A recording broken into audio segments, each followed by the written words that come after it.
Ya, yang paling menakutkan bukan virus corona, tapi virus pengajaran. Karena virus ini yang paling bahaya.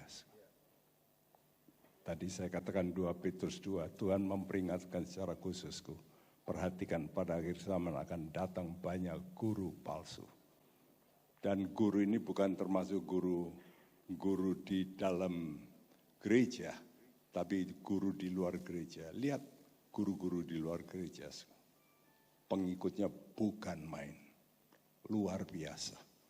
Dan itu sangat mempengaruhi benak, pikiran orang. Karena itu saya ulangi lagi sedikit tentang tadi peramal versus nabi. Ya, tadi saya katakan, peramal-peramal dunia juga meramalkan secara progresif. Jadi mereka mendapat inspirasi dari iblis secara progresif. Jadi diterangkan apa yang akan iblis lakukan. Ya. Nah, sama dengan kita, mendapat keterangan tentang bagaimana Tuhan akan lakukan. Karena itu kita anak-anak Tuhan harus menggali yang disebut sumur-sumur yang ditutup. Dulu orang-orang Filistin itu menutup sumur-sumur dari Abraham. Tapi Ishak dia mulai menggali. Begitu dia menggali, keluar air. Ditutup lagi. Dia pindah. Dia gali lagi. Dan ternyata juga keluar air lagi. Lalu ditutup lagi. Dia gali lagi sampai pada Rehobot. Ya. Jadi kita juga begitu. Kita mesti menggali firman Tuhan. Jangan lupa, saya khawatir kalau gereja-gereja sekarang bukan kepada firman Tuhan, tapi kepada motivasi. Dan ini yang bahaya. Doakanlah hamba-hamba Tuhan di tempat Anda berada supaya mereka menggali firman Tuhan yang tersembunyi itu. Karena firman Tuhan ini kekuatan yang luar biasa. Yang bisa meruntuhkan pekerjaan iblis. Ya. Karena kalau kita tahu kebenaran, kebenaran itu yang memerdekakan. Ya, seperti tadi saya katakan, ini peramal-peramal dunia yang ngetop. Tapi waktu saya baca buku pendek saja, saya tidak suka baca bukunya orang panjang-panjang. Kalau ada cerita pendek seperti Jane Dixon. Kenapa dia bisa begitu? Karena satu hari dia dalam keadaan setengah tidur didatangi ular. Ular itu membelit dirinya, lalu nyemprot di mukanya. Begitu dia disemprot, dia lihat pemandangan. Nah, disitulah dia mendapat wahyu iblis. Saudara, apa yang akan datang, dia lalu lihat. Wow. Nah, kalau itu bisa dilakukan terhadap orang-orang dunia, kita anak-anak Tuhan juga minta harus Roh Kudus untuk mencerai kita. Supaya kita juga melihat apa yang akan terjadi. Karena kan ditulis Yohanes 16 ayat 13, bahwa Roh Kudus akan memimpin kepada kamu untuk hal-hal yang akan datang. Itu hanya Roh Kudus. Karena itu kita melihat bahwa seperti tadi katakan psychic ini, Sylvia ini, dia mengatakan di tahun 2020 dengan tepat. Dan itu memang yang direncanakan. Tapi sebelumnya 40 tahun yang lalu, seorang sudah juga menceritakan tentang Wuhan. Jadi kalau digabung, Wuhan tahun 2020. Wih, kebetulan apa enggak itu? Saya rasa ini bukan kebetulan. Tapi ini memang apa yang akan dikerjakan oleh iblis diberitahukan kepada mereka.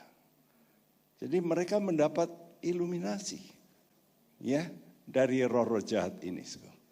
Nah, mari kita melihat, tapi yang mempengaruhi dunia bukan yang ini. Dua wanita inilah yang sangat mempengaruhi dunia dan sekarang berubah total dari dunia ini. Saudaraku, Sehingga apa yang disebut world religions, termasuk salib di situ ditaruh. Mari kita hati-hati mesti dengan kata new. Termasuk New International Version. Saudara hati-hati kalau baca itu, ya. Saya anjurkan yang bahasa Inggris jangan pakai itu. Saya loh ya. Kalau sudah nggak percaya ya nggak apa-apa. Ya. Tapi sudah melihat berapa banyak diubah, diganti di situ. Karena dulu mereka yang menerjemahkan Alkitab itu, iblis juga menyusupkan orang-orang ke situ. Karena mereka tahu Alkitab itu dasar yang paling kokoh. Karena itu mereka sisipkan di situ. Termasuk New King James juga agak ada juga yang aneh-aneh. Kita mesti hati-hati. Banyak yang dipotong-potong. Ya, jadi saya anjurkan saudara, pakailah yang sudah banyak orang-orang tua pakai, pendeta-pendeta pakai, mesti King James. Ya. Atau kalau tidak yang literal. Saya kira itu yang bagus. Sangat literal sekali. Ya. Jadi sudah melihat di sini dua wanita ini sangat mempengaruhi alam pikiran banyak orang. Ini lebih berbahaya dari virus. Karena pengajar itu kalau sudah ngajar itu, yang mendengar itu banyak. Dan itu mempengaruhi banyak orang. Ya. Inilah yang disebut Alkitab pengajaran Isabel. Dan kalau sudah membaca dalam Wahyu 20, ayat 20, coba kita baca bersama. 2, 3. Tetapi aku mencela engkau, karena engkau membiarkan wanita Isabel yang menyebut dirinya nabiah, mengajar dan menyesatkan hamba-hambaku supaya berbuat zina dan makan persembahan-persembahan berhala. Nabiah, ini nabi-nabi orang setan ini saya katakan. Orang-orang ini kelompok teosofi. Ya. Jadi mereka ini mengajarkan. Inilah dedongkot dari New Age Movement. Yang sebelah kiri ini. Ya. Dia yang mencetuskan akan munculnya suatu zaman baru. Di mana ada perubahan yang drastis untuk seluruh dunia. Saudara, lalu kebetulan, saya kira bukan kebetulan sebab yang di sebelahnya itu lebih lihai itu. Ya, kalau yang kiri itu terlalu ngeroh gitu. Tapi kalau yang sebelah kanan ini, Alice, ini bukan banyak ngerohnya, dia ngeroh juga, tapi juga pakai brain. Nah, ini yang mempengaruhi PBB. Bahkan seluruh, kalau sudah lihat, di dunia ini ada namanya World Council of Churches. Dan itu pun termasuk kelompok ini. Jadi kita mesti hati-hati dengan kelompok dunia ini. Yang kita pikir baik, no. Kenapa banyak genosida orang Yazidi? Mereka diam. Tidak menolong. Ya. Tapi ini corona ini ribut. Maksa Indonesia juga untuk lockdown. Saya pikir ada apa? Ya. Saudara, kita mesti mengerti bahaya-bahaya ini. Karena ini peperangan rohani yang dahsyat. Ya. Tapi kalau secara roh saja tidak begitu banyak menyentuh. Tapi kalau sudah berupa tulisan, wow. Ya. Dan Alice Bailey ini semasa kecil, dia sudah ketemu dengan seorang roh. Yang disebut dia adalah master. Ya. Dan dia dipengaruhi oleh roh itu, tapi setelah itu dia nikah dengan pendeta. Pendeta ini menjalankan misi, tapi pendeta ini ya bukan pendeta, mukuli. Elis sehingga bercerailah. Nah dari sakit hati ini, makanya saya berkata, the power of bitterness itu luar biasa. Orang kalau sudah bitter, what the power of bitterness. Itu akan mempengaruhi, dan inilah yang meracuni dunia sekarang. Wanita ini. Ya, buku-bukunya, dia diberi hikmat oleh iblis, dia bisa membuat 23 volume buku atau 24. Dahsyat, dan itu dipakai acuan oleh banyak negara saat ini. Dan ini menakutkan, ya, karena dia bertemu dengan pemimpinnya ini, dia agak breng gitu, dia lalu mulai mengembangkan yang agak pakai pikiran logika, ya. Saudaraku, inilah gerakan New Age Movement ini yang digerakkan oleh dua wanita ini. Nah, pada akhir dari abad 19, Helena ini, jelas ini orang namanya saja berbau Rusia. Tapi dia lalu pindah ke Amerika. Segala perkara kalau mau mendunia mesti ke Amerika, betul. Orang Inggris sendiri yang mesti ke Amerika supaya bisa mendunia. Saudaraku. Dan inilah dia yang mulai menggerakkan, yaitu New Age Movement. Ya. Jadi dia percaya akan teosofi, bahwa manusia ini mesti evolusi. Karena itu sudah melihat juga cara gaya hidup harus evolusi. Termasuk pemimpin dunia di dunia ini, yang beberapa waktu juga berkata, kami menerima sehingga berubahlah dunia ini. Jadi sudah melihat di sini, orang ini dia mempercayai akan terjadi evolusi daripada manusia ini. Yang harus gandeng dengan satu. Nah ini jelas-jelas. Siapa satu ini loh? Iya. Dikatakan ascended masters. Wow. Jadi ini jelas-jelas menunjuk kepada antikris, bukan? Yang dikatakan whose arrival was imminent. Waduh. Jadi enggak jauh kalau gitu. Yang katanya imminent ya mestinya deket-deket aja deh waktunya. Jadi kalau kita melihat ini sudah desain dari iblisku untuk muncul, memang antikris itu pasti.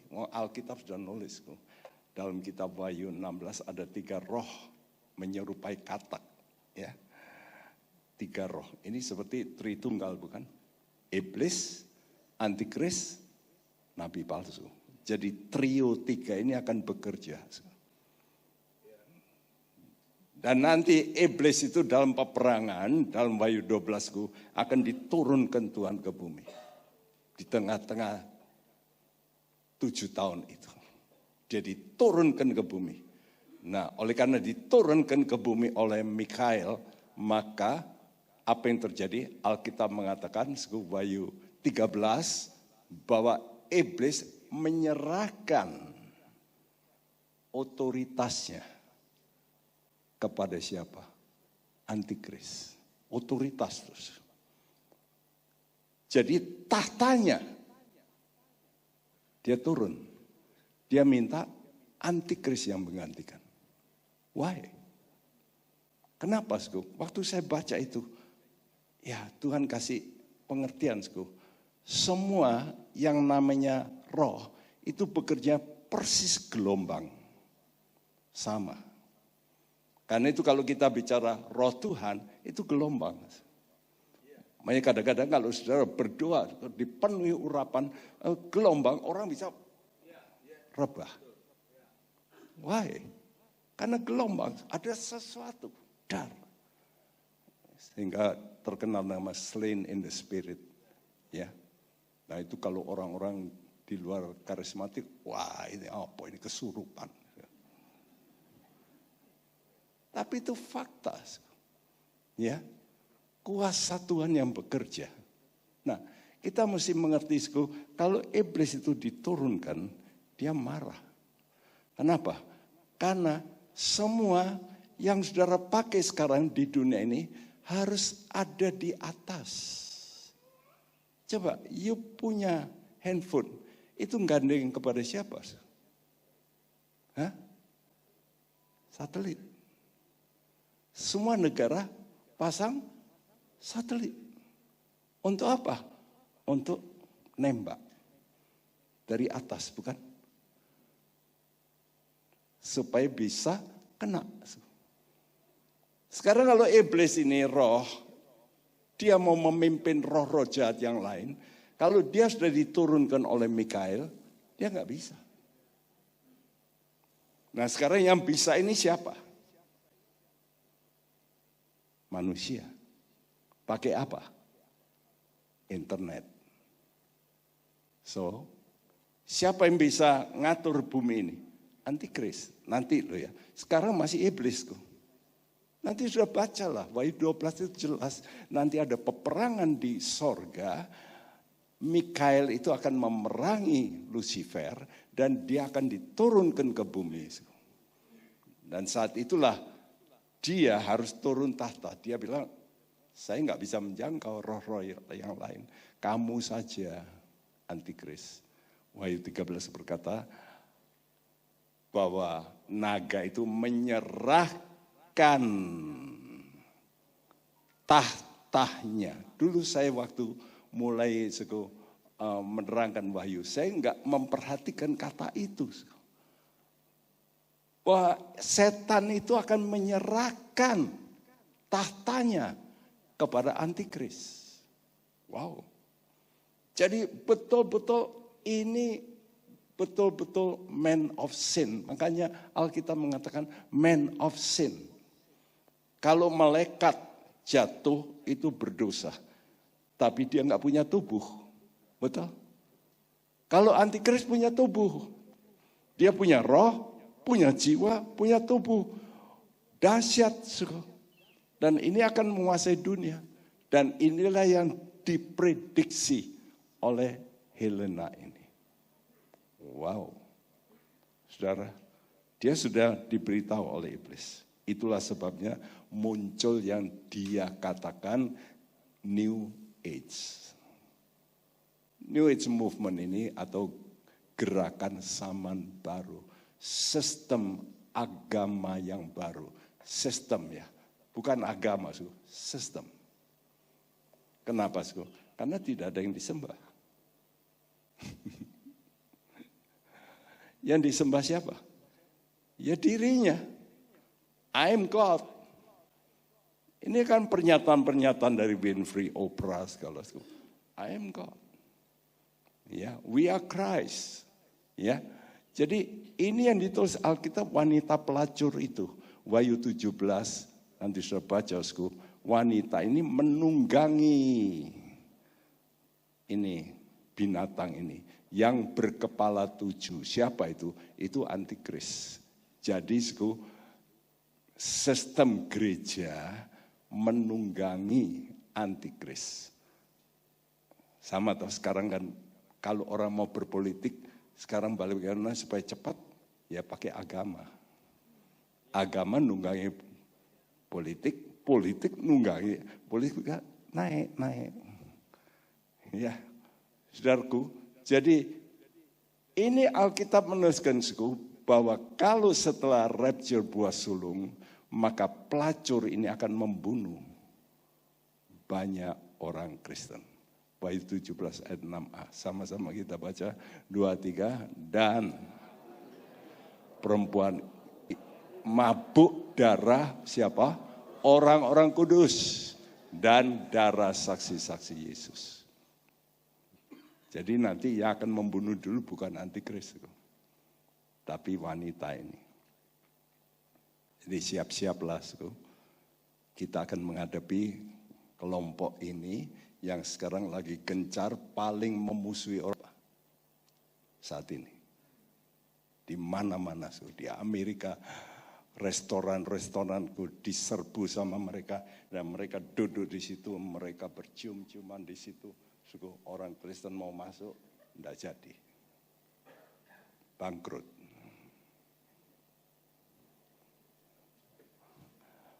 Makanya saudara melihat dulu saya membantu yang namanya Leadership Summit. Tapi waktu itu ada salah seorang pembicaranya. Tapi dia diberi peringatan. Kalau you masih ngajar juga di Kristen, kami akan boikot. Berhenti dia. Berhenti. Siapa yang menang? Money. Jadi lihat, pengajaran ini bahaya. Saya katakan paling berbahaya justru pengajaran. Kalau pengajaran di gereja sudah salah, habis dia gereja itu. Dan pelan-pelan digoyang dengan cara halus supaya jadi bukan isinya firman Tuhan, tetapi bagaimana hidup baik. Bagaimana hidup itu bisa mulia dan sebagainya. Bagaimana bisa mendapat berkat banyak. Wow, ini berbeda banyak dengan apa yang Alkitab ajarkan. Ya, tujuan kita bukan untuk berkat banyak, tapi kekudusan nomor 1. Saudara tidak bisa masuk surga tanpa kekudusan. Melihat aja nggak boleh. Bagaimana bisa masuk surga? Karena itu heran kalau kita melihat sekarang tuh, waduh, luar biasa dosa seksual dari hamba-hamba Tuhan juga. Bukan hanya jemaat. Mengerikan sekali. Karena itu kita mesti mengerti bahwa Tuhan itu nanti akan datang memang, tetapi sebelumnya dia akan cabut lebih dulu buah sulung anak-anak Tuhan yang sungguh-sungguh lebih dulu. Karena Tuhan tidak, dalam 1 Tesalonika 5 dikatakan, tidak memperuntukkan kita untuk menerima malapetaka. Tidak. Saya percaya banget. Dan saat ini, inilah malapetaka. Saat ini malapetaka yang tadi katakan akan terjadi, dikirim macam-macam, ada 6 meterai, 7 meterai, 7 sangkakala, 7 cawan, itu semua di dalam masa ini, 7 tahun ini. Tapi ini ada 2, permulaan sengsara, ini yang siapa yang membuat sengsara? Kelompok New Age ini. Yang jelas-jelas menentang firman Tuhan, menentang Alkitab. Ya, dan nanti barulah sengsara besar. Kapan? Di tengah itu Antikris menyatakan diri sebagai Allah. Waktu Benyamin Netanyahu mencalonkan lagi sampai gagal ketiga kali. Betul nggak? Pemilihan terakhir ini. Dulu waktu dia terpilih yang lalu, tidak memberikan salam. Sudah perhatikan nggak itu? Tidak memberikan salam. Aneh itu. Hanya saat itu dia tidak mau kasih salam. Kenapa? Karena sebelumnya dia diundang oleh senator untuk bicara di depan senat. Hanya 2 orang yang boleh diizinkan di depan senat sampai diundang 2 kali. Winston Churchill sama Benjamin. 2 orang yang dihargai sampai boleh bicara di senat. Setelah dia menang, padahal polling kalah, tapi dia janji. Dan beberapa janjinya, yang terakhir ini, waktu dia ketiga kali ini, yang terakhir ini, kan dia mau bikin pemilu ulang sampai 2 kali gagal, 3 kali ini menang, ketiga ini. Dan dia berjanji, saya kalau menang, pembangunan bait Allah akan saya lakukan. Wow. Apakah saudara masih enggak mau melek? Terserah. Kalau saya, wah. Ini betul-betul apa yang Tuhan katakan bahwa bait Allah itu akan dibangun itu pasti. Karena antikris akan duduk di situ. Jelas ditulis. Ya. Tapi nanti akan Batal perjanjian itu di tengah-tengah. Dan batal setelah itu baru terjadi sengsara besar. Nah kalau sengsara besar ini siapa? Ini antikris. Jadi kalau permulaan sengsara itu memang antikris, tapi yang ngerjakan yang duduk di atasnya. Yaitu pengajaran New Age ini. Yang sekarang memusuhi kita satu-satunya. Saudara tahu kenapa orang Kristen pada zaman Roma mereka diuber-uber? Kenapa? Kenapa agama lain tidak? Kenapa hanya orang Kristen? Karena waktu itu kaisar mulai merosot, mereka merasa ini dewa marah. Yuk semua agama sekarang harus memberikan patungnya di dalam kuil panteon. Supaya kita sembah semua patung itu. Orang Kristen berkata, kami tidak punya patung. Nah disitulah aniaya besar itu terjadi. Jadi saudara mesti mengerti. Why? Kenapa dulu kaisar-kaisar itu membunuh orang Kristen? Dan disitulah waktu mereka dalam keadaan susah itulah orang-orang Kristen kalau beribadah di bawah tanah.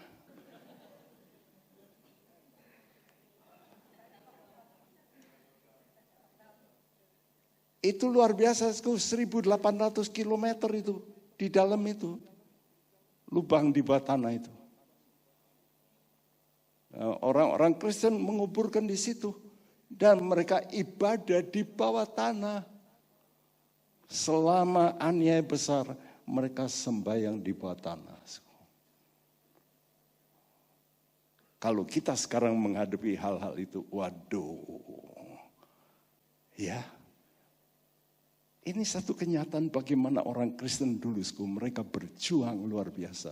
Tapi nanti pada zaman sengsara besar, jauh lebih segar. Walaupun you di bawah tanah, you sekarang semua kalau sudah pegang handphone, nggak bisa lari. Karena itu saya anjurkan begini ya, ini saran saya. Seandainya ya, saya tidak mengharapkan sudah tertinggal. Seandainya Anda itu tidak termasuk gelombang pertama ini buah sulung, lemparlah cepat handphone saudara. Itu sama dengan chips, sama. Karena saudara pegang, dia tahu di mana. Find my telephone, betul? Dia ngerti kok. Kenapa kamu pegang ini? Kamu mesti lempar. Saya harap sudah tidak tertinggal. Kalau sudah diangkat ya nggak perlu handphone, sudah ya. Ditinggal aja memang. Jadi saudara mesti sekarang ayo cepat memperbaiki diri, jangan ada sakit hati. Saya paling sedih kalau ada anak Tuhan, apalagi hamba Tuhan masih sakit hati sama si A, si B. Karena dombanya dicuri kah gitu. Gimana bisa sakit hati? Saya ini banyak yang hilang saat itu. Sudah tahu ya kegerakan di Semarang ini kan angin pusaran dan katut banyak anggota saya. Saya berkata puji Tuhan ditambah yang baru-baru lagi. Saudara, mengapa para peramal dapat dengan tepat nyebut nama Wuhan tepat tahun 2020? Ya. Sebab iblis tahu apa yang akan dilakukannya. Kapan akan dilakukan? Iblis tahu enggak? Tahu juga. Ya. Kenapa? Karena iblis ini nanti ya. Iblis ini tahu waktunya sudah singkat. Apalagi kalau dia sudah diturunkan. Dia lebih tahu tinggal 7 tahun. Jadi sekarang dia tahu. Dia juga baca Alkitab. mungkin bisa lebih daripada saudara, ya toh? Karena dia ngerti semua. Karena itu saudara mesti pakai firman Tuhan. Yuk, saya waktu menemui kekalutan di kota Semarang, karena ada nabi-nabi yang bicara begini begitu, tentang ya macam-macam yang menakutkan. Lalu saya mulai ditanya, karena itu waktu datang rombongan itu juga ke gereja saya, menubuatkan saya, wah ini hambaku yang baik, gini-gini, wah saya diangkat-angkat, saya stop. Saya berkata ini bahaya. Masa memuji-muji di tengah jemaat tentang saya. Saya stop. Marah mereka. Ini kelompok students ya, dari salah satu perguruan ya Alkitab. Ya. Dan waktu itu saudaraku, saya ditanya orang, kenapa Pak Bekti kok melarang? Padahal itu diterima di gereja yang lain. Wah, terjadi kegerakan. Saya bilang tidak. Wah, kalau gitu Pak Bekti anti nubuat, anti. Oh enggak, saya sangat bersyukur kalau ada nubuat yang benar. Ya. Dan saya terus selidiki Alkitab, lalu saya menemukan ayat ini. Yuk kita baca, Yeremia 28 ayat 8 dan 9. Nabi-nabi yang ada sebelum aku dan sebelum engkau dari dahulu kala telah bernubuat kepada banyak negeri dan terhadap kerajaan-kerajaan yang besar tentang perang dan malapetaka dan penyakit sampar, corona. Tetapi mengenai seorang nabi yang bernubuat tentang damai sejahtera, jika nubuat nabi itu digenapi, maka barulah ketahuan bahwa nabi itu benar-benar diutus oleh Tuhan. Jelas ya? Jadi kalau ada peramal-peramal meramalkan yang negatif-negatif terjadi, jangan sudah berkata, wah ini tepat. Bahkan mungkin pendeta yang berkata begitu, tapi hal negatif. Sudah berkata, mungkin tepat, mungkin tidak. Artinya mungkin dia nabi Tuhan, mungkin tidak. Misalnya Agabus, dia juga menerangkan tentang akan datang bala kelaparan, betul? Dia katakan, itu nabi benar. Karena tiap kali kalau seorang berkata negatif, yang jelek-jelek, saya masih tanda tanya, benar tidak ini nabi Tuhan? Tapi kalau dia mengatakan yang baik, dan terjadi, dia nabi Tuhan. Saya masih belum melihat di Indonesia siapa nabi Tuhan. Kita butuh untuk memperbaiki Indonesia. Kalau gereja, kalau tidak muncul seorang nabi, sulit bersatu. Yang bisa diterima ya. Dan tidak pernah dia salah. Nubuatnya pasti digenapi. Dan yang baik. Tadi bro siapa? Dani. Mengharapkan ada pemimpin di Indonesia yang menyatukan kita. Saya berkata tunggu kita berdoa Roh Kudus supaya bergerak di Indonesia. Hanya Roh Kudus yang bisa menyatukan. Bukan orang. Timingnya, yuk digenjot sama Pak Tony. Gerakan, munculkan orang yang penuh Roh Kudus, ya, dan seorang nabi. Karena nabi inilah yang bisa akan meluruskan jalan yang salah. Munculkan roh-roh Elia. Yohanes Pembaptis itu dia punya roh Elia, ya. Nah. Dalam bukunya The Plan, Ellis ini membenarkan pembunuhan massal. Bahwa manusia itu yang non kreatif dia bilang, itu memang harus dibunuh. Kenapa? Dia percaya karena ajaran yang dia terima teosofi mempercayai inkarnasi. Jadi karena itu anak-anak Tuhan jangan ngomong karma ya. Saya agak kalau sudah ngomong karma itu saya anak Tuhan kok ngomong karma. anak Tuhan mesti ngomong hukum tabur tuai, bukan karma. Karena karma pendirian yang salah. Artinya begini ya, orang kalau matinya jelek, dia nanti kalau nitis, dia akan pasti cacat. Karena itu kalau ada orang cacat, itu karma. Nah sudah cacat, masih berbuat dosa jelek. Karma kedua, lebih lagi nanti. Makanya kalau orang mati sampai seperti Fujinik itu, wah itu karmanya itu orang dulu jahatnya bukan main. Jadi seperti itu. Itu keyakinan mereka. Dan kalau sudah keterlaluan berubah jadi anjing. Tapi kalau orang itu baik, karmanya nanti bisa jadi sapi. No, itu paling baik itu. Coba siapa yang berani makan sapi di orang-orang yang mempercayai itu? Takut saudaraku. Nggak boleh.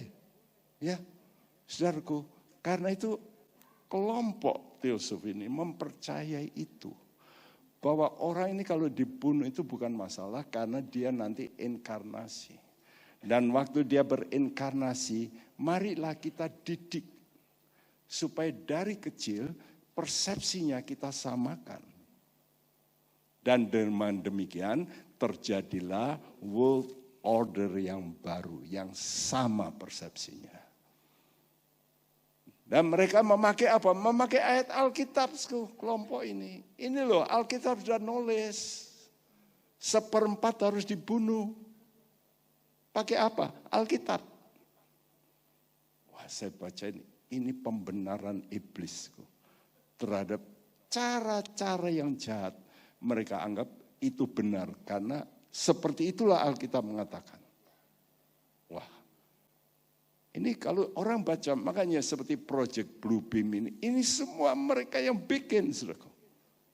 Jadi saudara jangan mudah percaya kalau melihat, wah di udara ada Jeff Hammond nanti. Jeff Hammond bisa diproyeksikan nanti di udara itu. Wah, jangan percaya, itu hanya permainan, ya. Jadi jangan sudah percaya. Makanya tidak heran sekarang wanita ini dengan gerakannya, ini pemimpin dari namanya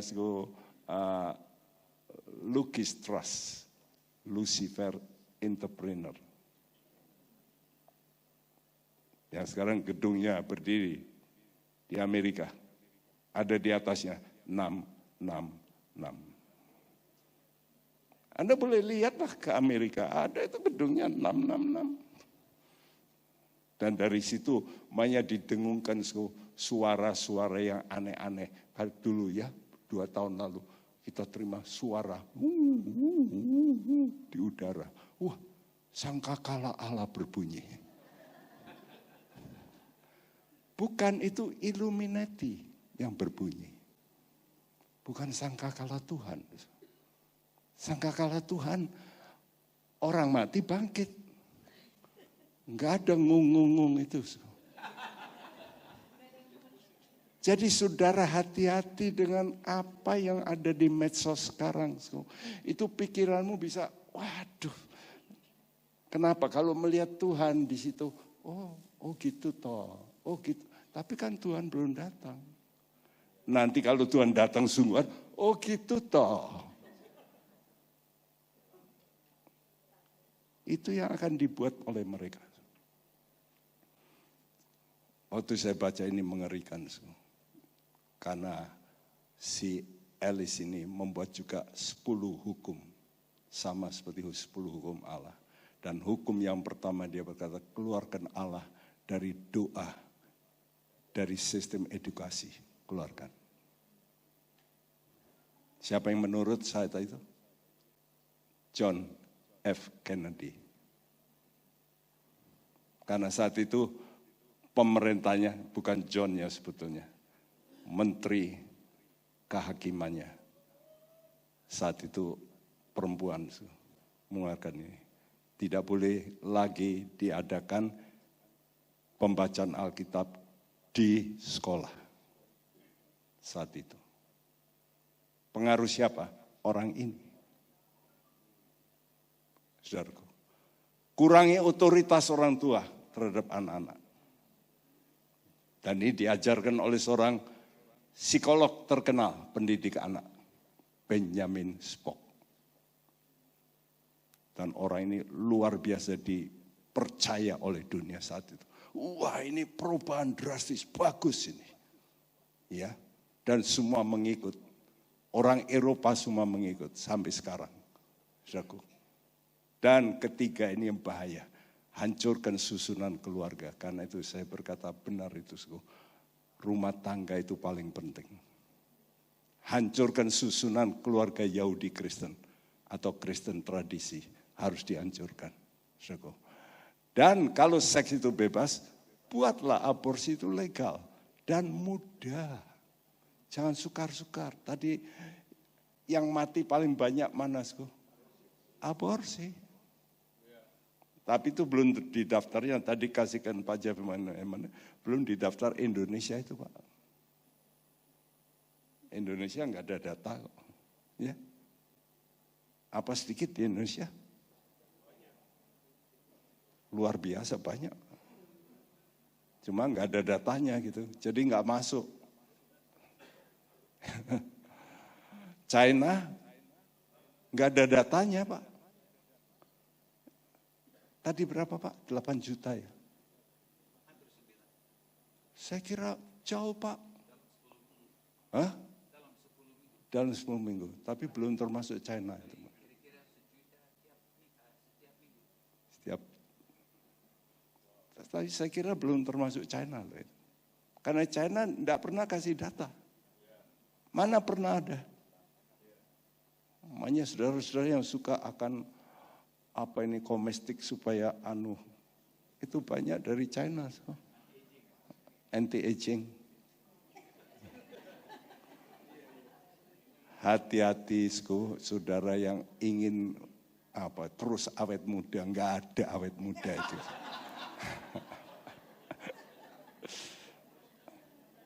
Bersukacitalah senantiasa, itu awet muda. Itu Alkitabiah. Lalu buat perceraian menjadi mudah. Buat legal. Sekarang ini kan terjadi.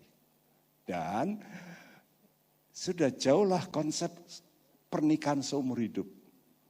Makanya orang sekarang, ya sudahlah. Pasangan kerbau saja. Enggak usah pergi ke catatan sipil.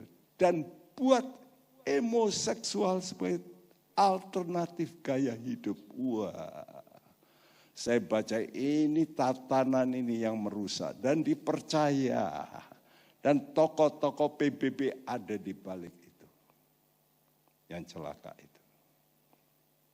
Saya dikasih nama Robert McNamara. Kissinger masuk semua di situ. Orang-orang yang gede-gede semua. Semua masuk kelompok ini.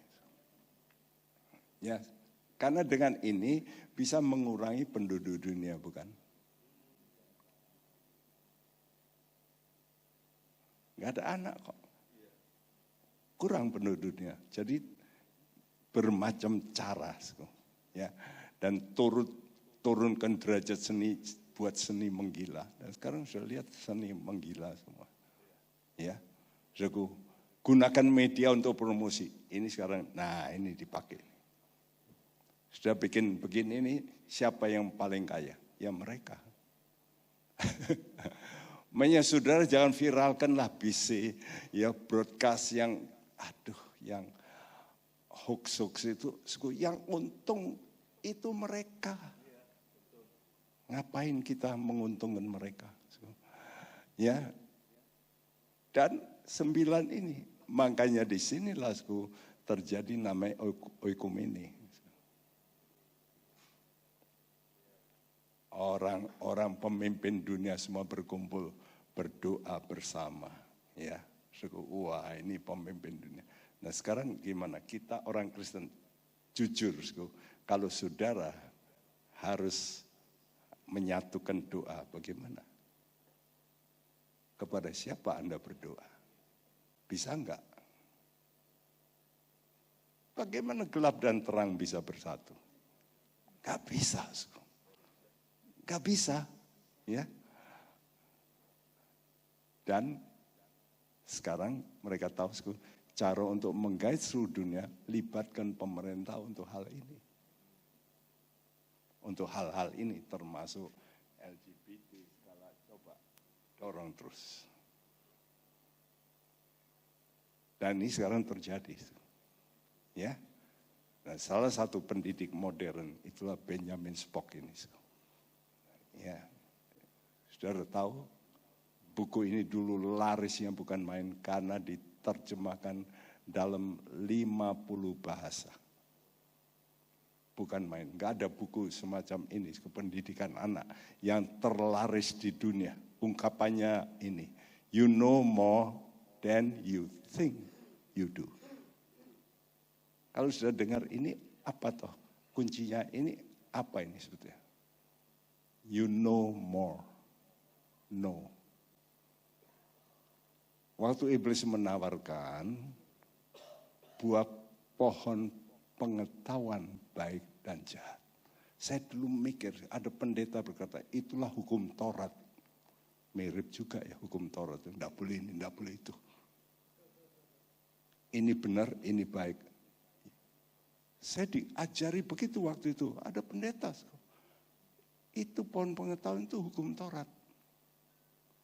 Lama-lama tak pikir, wah hukum Taurat kok. Bukan. Bukan hukum Taurat. Ini mengambil posisi sebagai Allah. Karena hanya Allah yang tahu mana yang benar, mana yang tidak benar. Kalau you sudah ambil posisi itu, mati kamu. Dan sekarang orang mengambil posisi itu. I'm God. Nanti sudah lihat itu. Itu kandidat salah satu dulu yang diangkat, Oprah Winfrey. Yang dia bikin Alkitab sendiri. Yang dia bikin ibadah sendiri. Ini sudah nyata. Jadi, tapi orang ini akhirnya mengaku, waktu terjadi keributan banyak di sekolah-sekolah, dia berkata, aku mengajar salah. Tapi sudah terlambat. Banyak orang bawa bedil, SMA, SMP, tembaki teman-temannya. Siapa yang melakukan? Anak-anak. Apakah benar pengajaran ini? Ternyata salah. Padahal Tuhan berkata apa? Hajarlah anakmu. Betul? Tapi waktu kecil deh ya. Jangan sudah besar engkau hajar.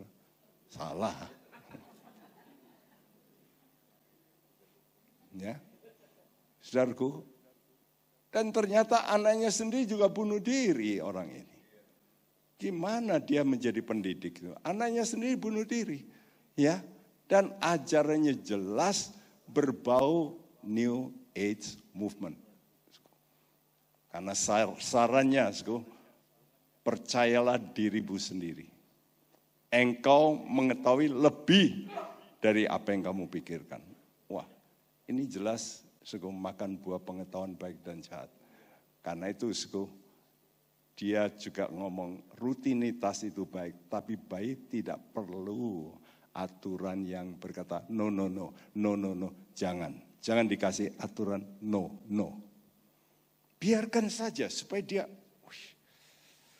bisa berkarya, karena itu orang di sini kan lain ya. Bayi itu takut sama orang tua. Coba kalau di barat, apa bayi anak-anak takut sama orang tua? Orang tua bisa di-shoe. Anaknya pendeta terkenal, Creflo Dollar, nge-shoe papanya. Dan dia mesti bayar $5,000.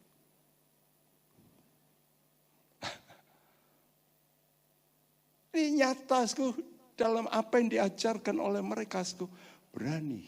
Nggak tahu ya sekarang di Australia gimana Pak Jeff yang tahu. Ya, sangat mengerikan. Saya harap kita mesti hati-hati dalam hal ini. Mari kita tetap berdoa untuk bangsa kita dan negara kita supaya pengajar-pengajar ini semuanya bisa bertobat. Ya, saya mohon supaya kita mendoakan nanti siapa yang mau mendoakan untuk pendeta-pendeta, Pak. Tolong didoakan supaya kami ini benar-benar menjadi hamba-hamba Tuhan yang mengajar kebenaran. Tuhan memberkati.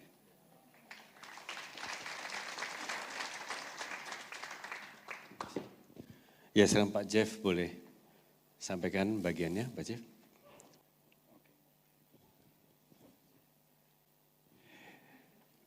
Waktu yang ada pada saya untuk memberi suatu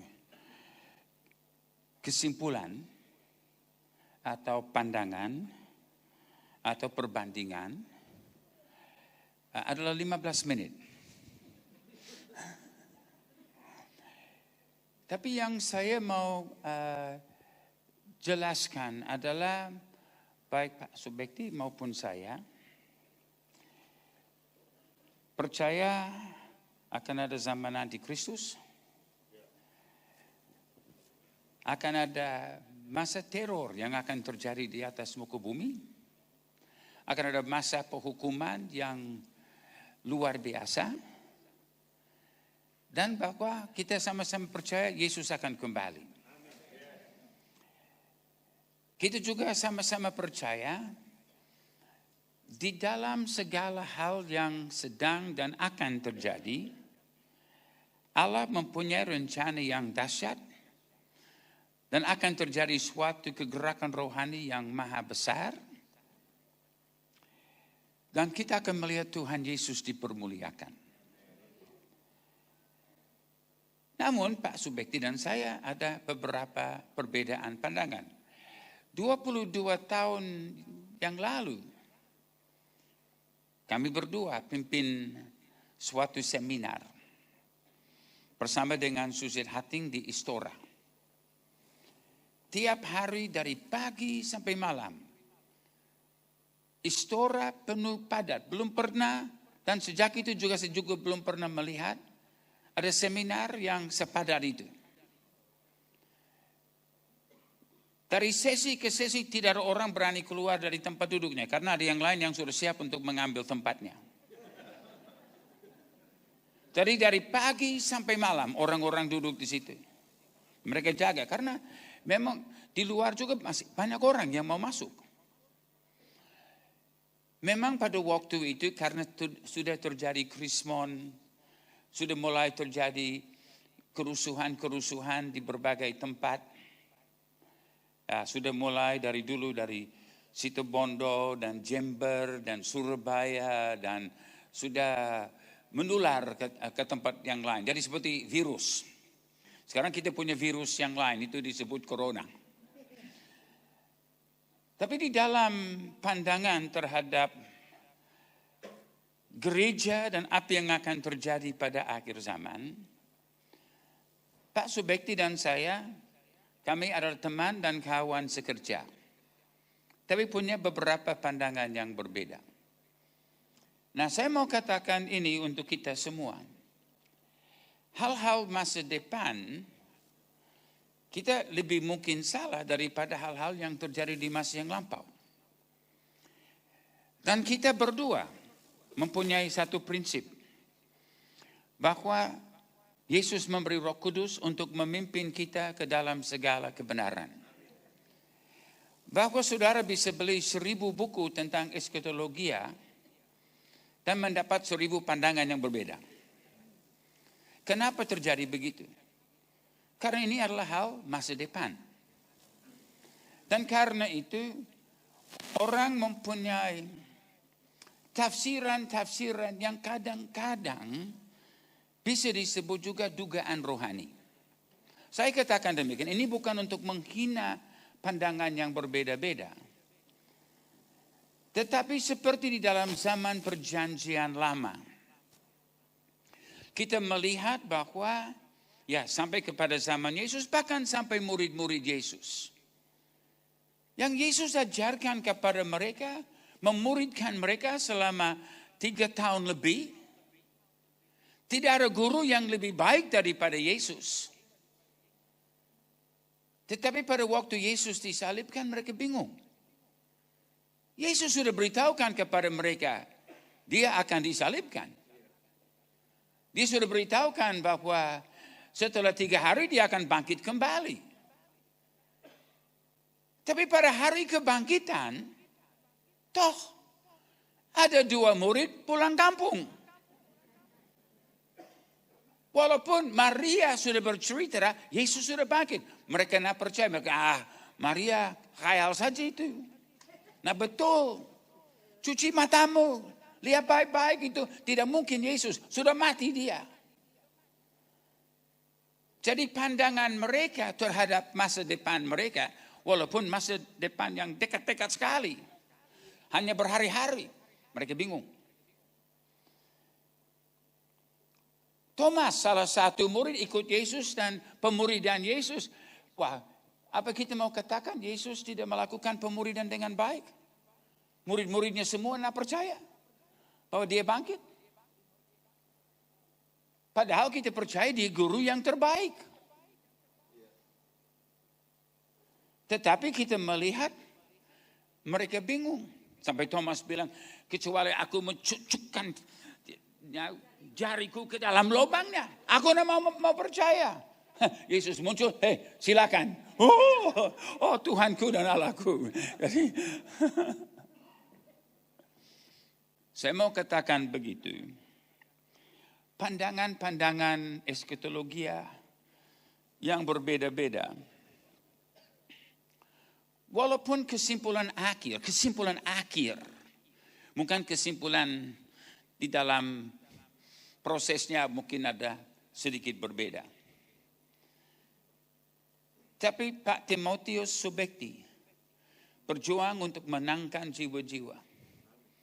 Untuk meyakinkan orang harus percaya firman Tuhan. Saya juga sama.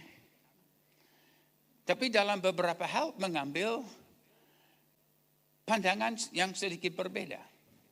Bukan hanya kami berdua yang berbeda. Kalau tanya di Indonesia tentang misalnya yang pendeta yang di Surabaya punya pandangan yang beda lagi. Mau tanya yang di Majalengka mungkin berbeda lagi. Mau bertanya sampai di Medan beda lagi. Saya mau katakan bahwa kita sebagai tubuh Kristus. Perhatikan pengejaran yang diberikan. Perhatikan apa yang Pak Subekti berikan. Perhatikan yang saya berikan. Yang adalah sedikit pandangan yang berbeda. Bukan berbeda dalam arti tentang akan ada hukuman, akan ada antikristus, akan ada kedatangan kembali Yesus. Itu tidak berbeda. Cuma sedikit timingnya dan perhitungan kapan ini terjadi atau itu terjadi. Tapi untuk hal masa depan, kita harus ada kedewasaan di dalam tubuh Kristus untuk tidak mengizinkan perbedaan memecahkan kita. Tuhan membenci perpecahan. Di dalam 1 Korintus 3, 15, 16, 17, Rasul Paulus berkata, tiadakah kamu tahu bahwa kamu adalah bait Allah? Dan roh Allah diam di dalam kamu. Nah itu kata kamu di situ adalah jamak, kalian. Tiadakah kalian tahu bahwa kalian adalah bait Allah? Dan di ayat-ayat itu dikatakan, siapa yang membinasakan bait Allah, Allah akan membinasakan dia. Artinya Allah cemburuan atas umatnya. Dia mencintai umatnya. Ternyata Rasul Paulus juga menyadari bahwa akan ada pandangan-pandangan yang berbeda dalam mungkin cukup banyak hal. Sampai di dalam Efesus 4, di dalam beberapa ayat pertama, dia berbicara tentang memelihara persatuan roh. Ya, ada satu tubuh, satu baptisan, ada. Tapi dia menegaskan supaya kita memelihara persatuan roh. Titik sampai di ayat-ayat kemudian dikatakan sampai kita mencapai kesatuan iman. Kenapa Paulus katakan begitu? Itu seperti pengakuan kita belum mencapai kesatuan iman. Tapi dia berkata kita harus memelihara persatuan roh. Persatuan kita adalah sesuatu yang Yesus tawarkan. Bapa, aku berdoa supaya mereka semua menjadi satu, supaya dunia percaya. Bukan supaya kita bangga-bangga berkata kita sudah mempunyai kesatuan. Tidak. Tujuannya adalah supaya orang luar yang belum kenal Yesus melihat mujizat kasih seorang di antara yang lain. Seperti Yohanes 13, 34 dan 35 berkata, dengan satu hal ini semua orang akan tahu kamu adalah muridku. Karena kamu semua punya doktrin yang sama. Bukan. Ada banyak orang punya doktrin yang sama berkelahi. Kita berjuang untuk mempertahankan kesatuan roh. Sementara kita berdiskusi, membaca firman, dan nanti kenyataan zaman akan menyatakan apa tafsiran ini benar atau tafsiran itu benar.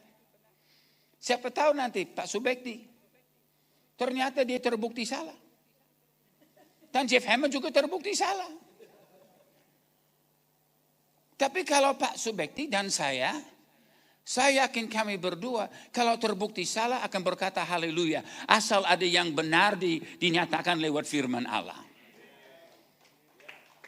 Itu sebabnya kita memelihara persatuan roh. Sementara kita menuju itu. Jadi di dalam pandangan yang saudara bisa melihat di sini dan mungkin slide yang berikut ini. Tadi Pak Subekti menjelaskan 2 periode 3,5 tahun yang bersambung dan dipisahkan dengan munculnya Antikristus untuk mengambil alih. Pandangan yang saudara lihat di sini menunjukkan bahwa bukan 7 tahun di akhir zaman, tapi 3,5 tahun di akhir zaman. Seperti kita lihat di dalam Wahyu 11, 2 saksi Kristus akan melayani selama 3,5 tahun. Dalam Wahyu 12, gereja sempurna. Nah ini mungkin ada sedikit perbedaan pandangan juga.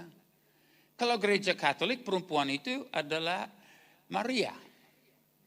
Dan anak laki-laki yang disebut di situ adalah Yesus. Tapi aneh, waktu Maria lari ke padang gurun, Yesus dilarikan ke surga.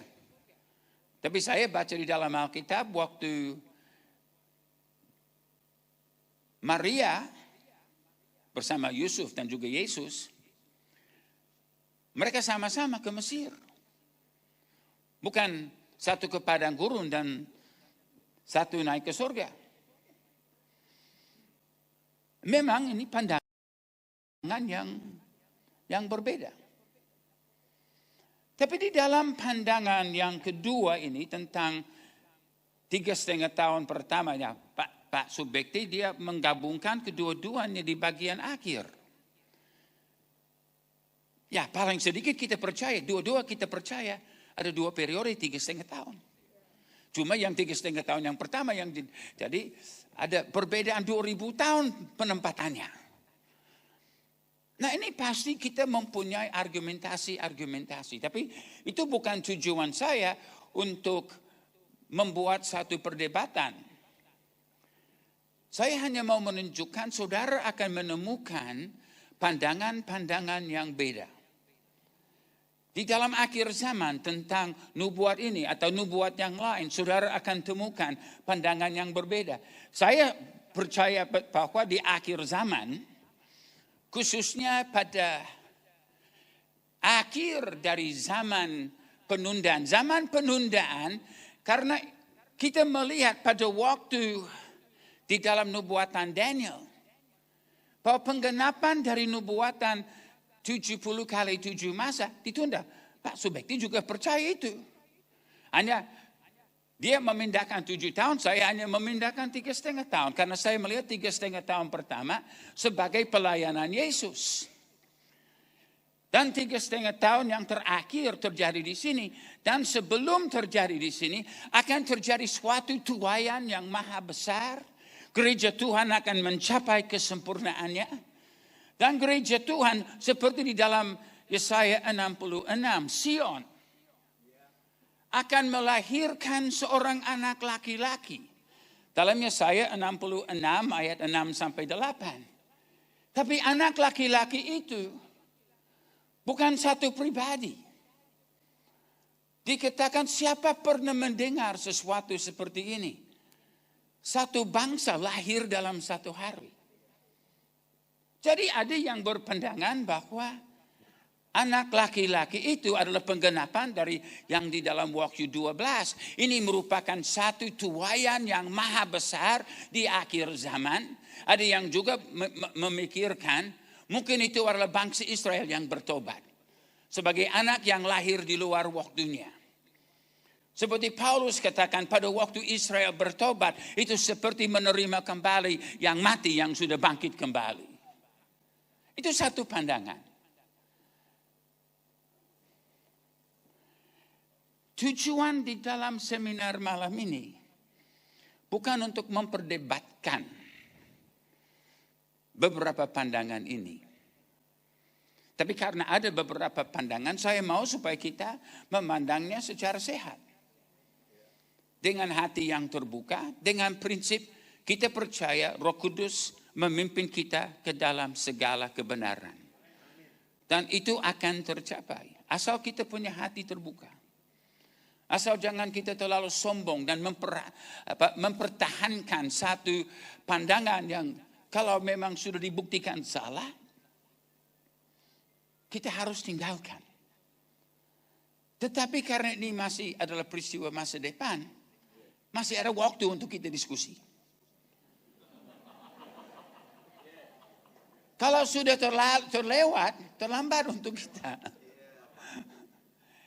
Jadi untuk hal-hal masa depan, saya harap bahwa kalau saudara melihat, oh Pak Subekti punya satu pandangan, Pak Jeff punya satu pandangan, oh mungkin mereka berkelahi. Enggak, kita sudah lama teman. Kita mempunyai tujuan di dalam pelayanan yang sama. Dan kami rindu untuk melihat tubuh Kristus bertumbuh dan dewasa. Dan jangan berkelahi cuma karena ada pandangan-pandangan untuk hal-hal masa depan yang berbeda. Justru yang kita harus melihat adalah pertumbuhan di dalam pendewasaan. Sekaligus kehausan untuk menggali kebenaran firman Tuhan. Sampai seluruh kebenaran itu kita amalkan dan kita percaya. Yang sekarang di dalam menghadapi krisis-krisis yang kita miliki. Nah, kalau pandangan Pak Subekti tentang krisis-krisis yang sekarang dan hal-hal yang dinubuatkan orang atau diramalkan orang, saya aminkan. Tidak ada masalah. Kan ini adalah kenyataan hal-hal yang sudah terjadi dan sedang terjadi. Hanya masa depan ada sedikit perbedaan. Tetapi di dalam kita memahami, ini adalah kairos untuk bangsa Indonesia. Ini adalah kairos untuk tubuh Kristus di Indonesia. Bahwa kita harus mempunyai fokus, melihat kepada Yesus, kepala gereja. Dan supaya kita mempunyai hati yang tertuju kepada Yesus. Dan sekaligus bersatu dan mengasihi segala saudara. Karena Yesus berkata dengan satu hal ini, semua orang akan tahu kamu adalah murid-muridku. Bukan karena kita berkelahi soal doktrin. Tetapi karena kita saling mengasihi. Itu adalah bagian dari memelihara persatuan roh. Sekarang di dalam seminar ini, Dan sebagai kesimpulan dari apa yang kita sudah katakan. Bukan hanya kita di Jakarta atau di Indonesia, tapi di seluruh dunia. Diancam satu bahaya besar. Pemimpin-pemimpin dunia seperti kacau pikirannya. Tapi saudara, ini saya tidak mempersalahkan mereka. Karena belum pernah terjadi peristiwa seperti ini. Tapi bagaimana orang dapat mengetahui rahasia Allah untuk mengatasi masalah ini kalau tidak ada Roh Kudus? Kalau tidak mengenal kebenaran firman Tuhan. Nah, tidak semua pemimpin di dunia yang percaya kepada Tuhan. Ada banyak yang ateis, humanis. Ada orang yang agnostik. Ada orang dari berbagai agama. Jadi ada kebingungan di dalam cara untuk menyelesaikan itu. Dan Pak Subekti dan saya sehati bahwa kita sebagai tubuh Kristus di Indonesia harus menjadi bagian dari jawaban Tuhan di atas masalah yang sedang terjadi. Jadi jangan saudara ribu-ribu kalau berkata, oh Pak Jeff bilang begini, Pak Timotius bilang begini. Siapa peduli? Mungkin Tuhan lihat dari surga dan dia lihat orang ribut-ribut dan Tuhan bilang, so what?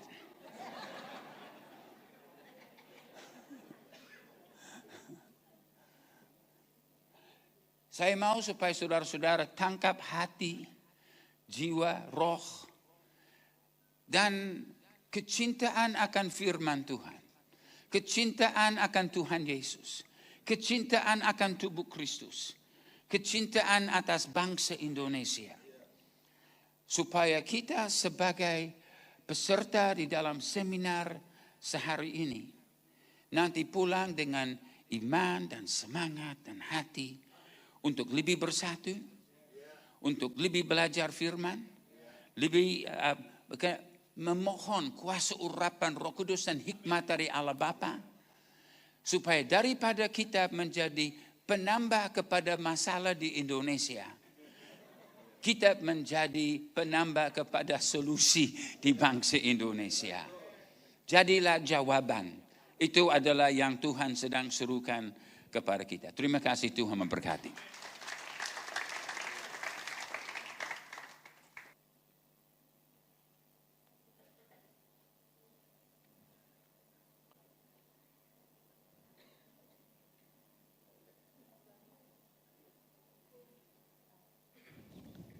Ya, saya hanya poin penting saja, karena tadi Pak Jeff bilang gini, Corona datang katanya mau bunuh 10.000 orang, tapi kalau yang mati 100.000, karena sisanya mati karena ketakutan. jadi gini ya.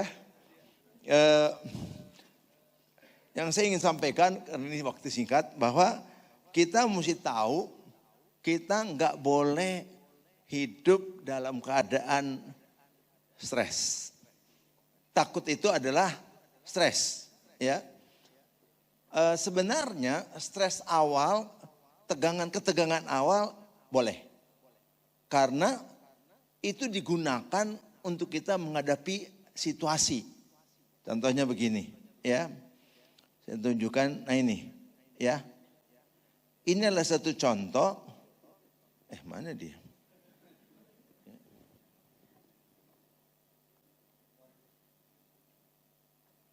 Bisa tolong?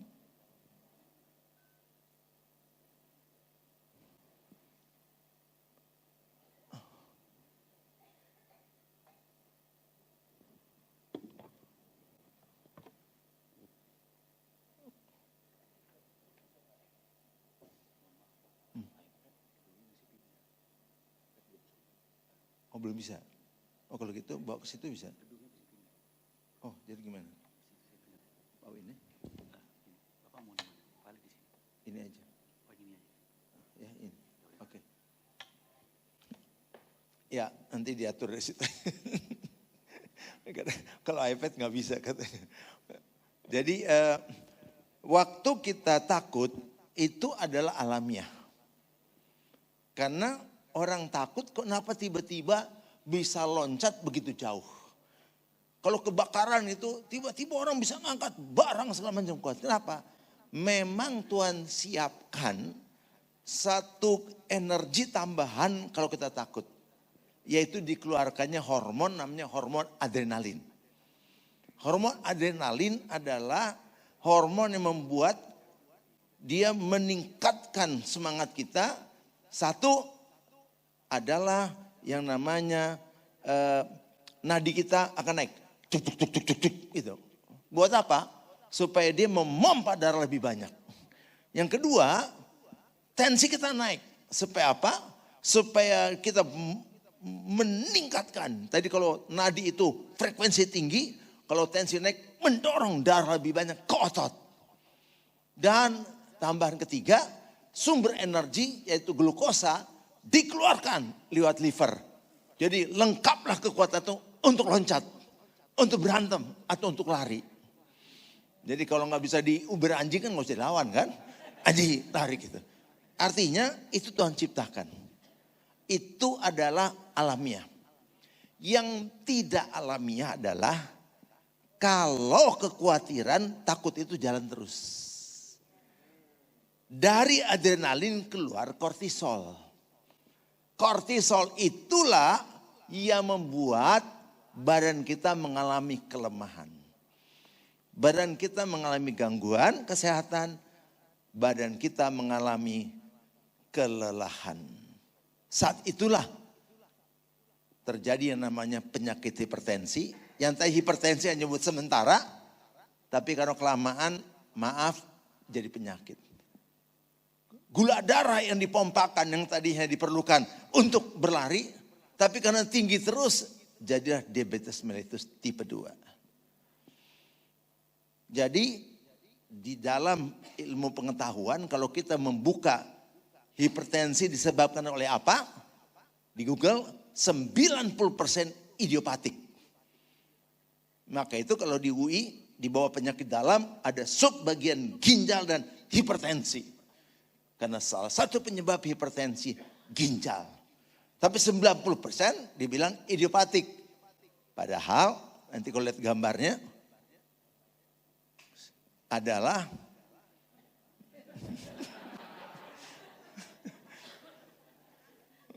ya udah.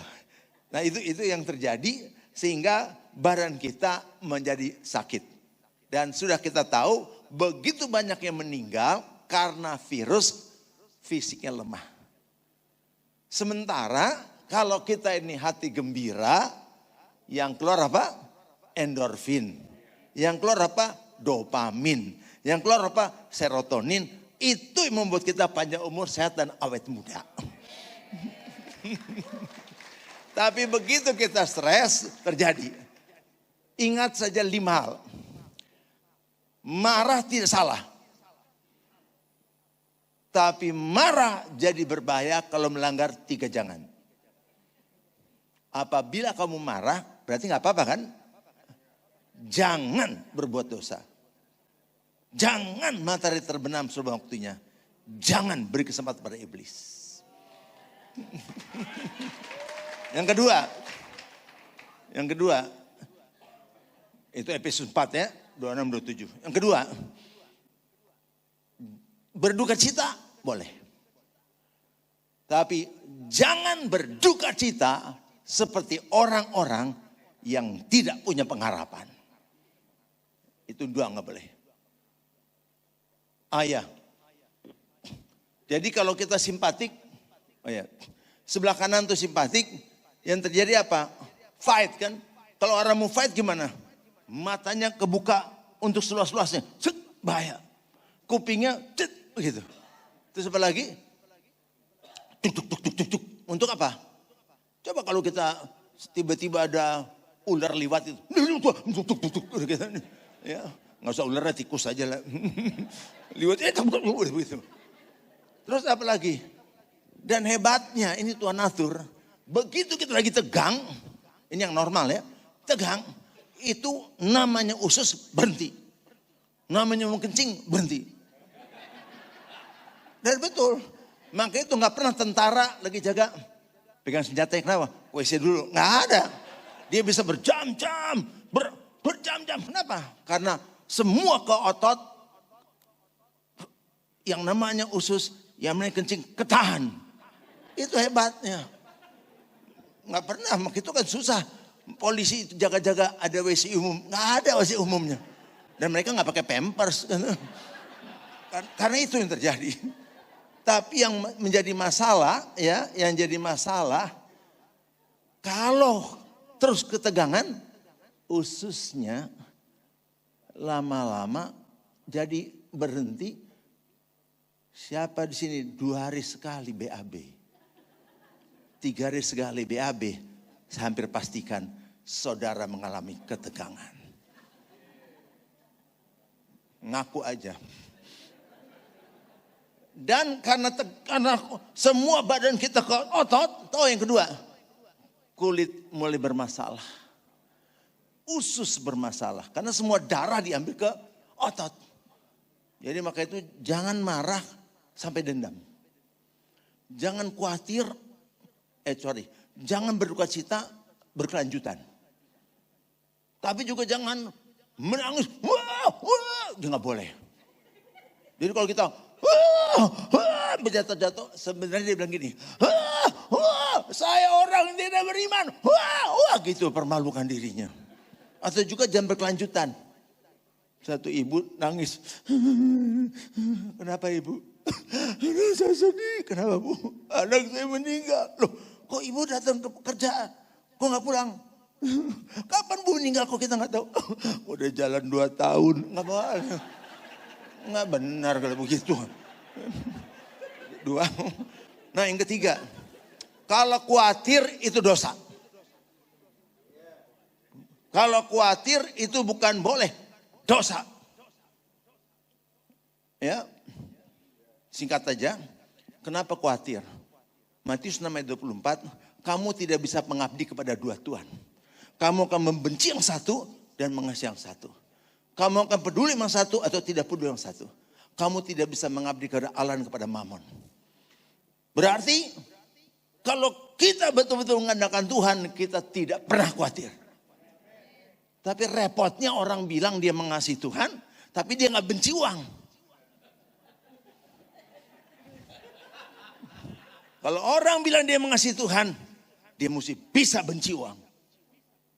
Jadi kalau dia udah mau datang bawa perpuluhan nih ke gereja, belum masuk gereja, pring ada telepon. Ya halo, Pak, ya kenapa? Ingat ya Pak, Bapak udah 3 bulan ya nggak bayar cicilan. Aduh lupa nih, kalau hari ini jam 12 nggak dibayar, Bapak akan diambil kendaraannya. Jangan gitu dong, berapa bayarannya? Begitu disebut sampai dengan angka perpuluhan.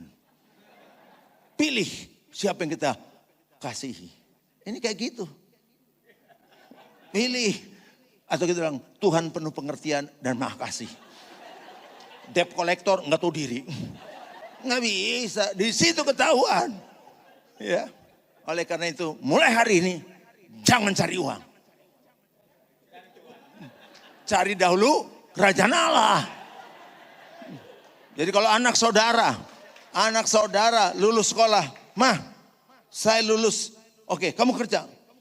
Tiba-tiba datang, Mah, 3 pekerjaan diterima. Bagus. Yang mana kau pilih? Yang pertama, Mah, 15 juta. Wih, hebat. Yang kedua, 7,5 juta. Wah, lumayan. Yang ketiga, UMR. Pilih yang mana? Pilih yang duitnya, Mah.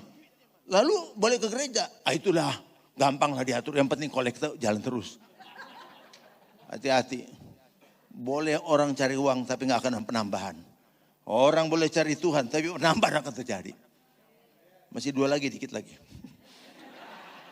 Gak boleh khawatir. Gak boleh marah. Dengan 3 jangan. Berduka cita boleh tapi jangan seperti orang tidak punya pengharapan. Yang keempat. Jangan bersungut-sungut. Di 1 Korintus 10 ayat yang ke-11 ayat 10 dikatakan bersungut-sungut orang Israel dan Tuhan membunuhnya. Artinya Bersungut-sungut artinya dia nggak bisa menerima keberadaannya. Dia nggak bisa mengucap syukur. Karena semua jangan-jangan ini kalau dilanggar, naik tensi. Naik gula. Naik penyakit. Maka itu harus mengucap syukur dalam segala hal. Itu dia. Dan yang terakhir, jangan punya ambisi yang bukan dari Tuhan. Roma 12 ayat 3. Kalau kita punya keinginan-keinginan nggak sesuai dengan iman yang Tuhan berikan kepada kita, maka kita akan mengalami stres berat. Karena yang kita inginkan bukan yang dari Tuhan. Jadi ingat 5 jangan ini. Kalau saudara langgar, saudara siap untuk menderita penyakit ini. Dan begitu saudara sakit, saudara akan mengalami kelelahan. Masih banyak yang lain disimpan buat akan datang.